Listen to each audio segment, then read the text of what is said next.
Mheshimiwa Profesa Patrick Alois Ndakidemi atafuatiwa na Mheshimiwa Innocent Seba Bilakwate. Mheshimiwa Sashisha Mefue ajiandae. Mheshimiwa Spika, nami nikushukuru kwa kunipa nafasi ya kuchangia katika hoja hii muhimu. Nianze kwa kumpongeza sana Mheshimiwa Waziri Dr. Pindi Chana na naibu wake pamoja na watendaji wako wote. Kusema ukweli, kazi mnayofanya inaonekana. Tunaona sekta ya maliasili na utalii kuna mahali imetoka na kuna mahali inakwenda. Kwa hiyo nawapongeza sana kwa hilo. Mheshimiwa Spika, nianze kwa kusema Mungu alivyoiumba Tanzania alikuwa na makusudi yake.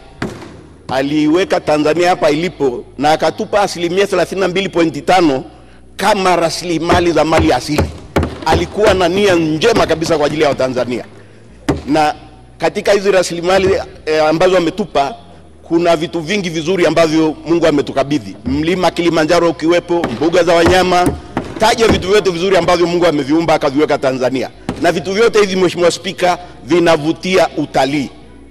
Kwa hiyo ni tegemeo langu kubwa kabisa hii 32.5 ya eneo letu, utalii na mali asili zilizopo ziendelee kutupa faida na tija katika kukuza taifa letu.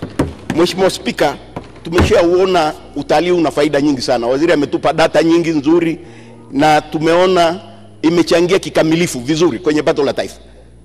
Ukichanganya mali asili pamoja na utalii ni kwenye 21.5% ya pato la taifa, ambapo utalii umechangia 17.2%.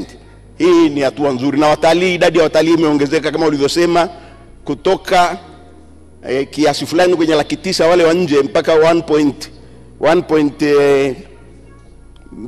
mpaka milioni moja, karibia milioni 2, na wale wa ndani pia wameongezeka kutoka laki ngapi mpaka milioni 3. Kwa hiyo lile lengo la kufikisha watalii 500,000 lililo kwenye ilani ya Chama cha Mapinduzi tumelifikia. Hongereni sana. Hapo tunawapongeza. Lakini Mheshimiwa Spika, niwe mkweli. Daktari, ninakusifia umefanya kazi nzuri, lakini bado nitakupa changamoto. Sekta ya utalii na mchango mkubwa sana na maliasili kwenye taifa letu. Kwa hiyo bado tunahitaji tujitathmini, tutafakari, tuangalie ni kwa namna gani sekta hii ya utalii, hasa utalii, inaweza ikachangia kwenye pato letu la taifa. Mheshimiwa Spika, ninasema hivyo kwa sababu bado idadi ya watalii wanaokuja nchini, kwa mawazo yangu, ndio changamoto ninayokupa, bado ni wachache. Mimi nilitegemea sawa tumeshafikisha 5.3 milioni. Kwa hiyo ndio tumefika au bado? Mimi nafikiri bado sana, tunatakiwa tuende mpaka kwenye milioni 10. Nina uhakika tukijipanga vizuri, tukijitathmini, tunaweza tukafikia watalii milioni 10 kwenye nchi hii, na kama yule mchangiaji wa mwisho alivyoongea, watachangia kwa kiasi kikubwa kabisa katika pato la taifa letu. Mheshimiwa Spika, mimi niseme kwamba ni vyema kuboresha vitu vifuatavyo ili tuweze kuchangia kikamilifu kwenye pato la taifa letu, hasa sekta ya utalii. Cha kwanza ninachoomba tukiangalie, tuweke mkazo ni kuweka mkazo kwenye kutangaza soko la watalii hapa nchini ili watalii waweze kuja.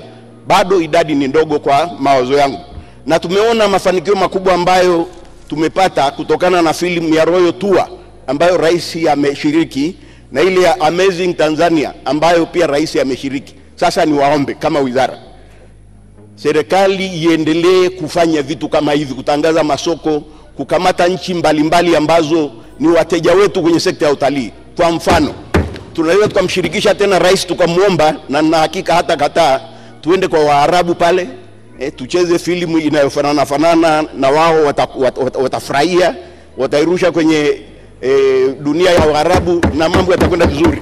Tuende kwa Japani, tuende kwa Wafaransa, turushe filamu kule kwa Kifaransa, tutumie wakalimani, tuipeleke kule, kwa sababu hizi ndio nchi ambazo zinashiriki sana kwenye utalii, kwenye sekta ya utalii dunia nzima.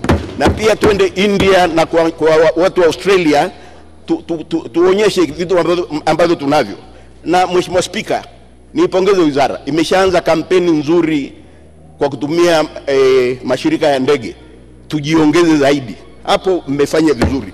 Tuendelee kutumia vyombo vya habari vikubwa duniani kutangaza utalii wetu hapa nchini. Tutumie watu maarufu, kwa mfano wachezaji wa mpira.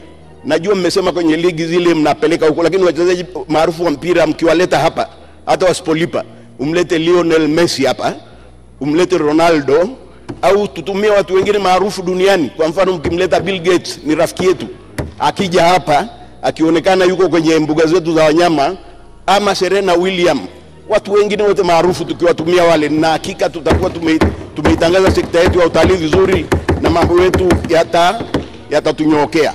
Mheshimiwa Spika, katika matangazo ya soko letu pia ninashauri tushiriki kwenye maonyesho ya kimataifa na ya kikanda, tuonyeshe vitu ambavyo nchi yetu inayo.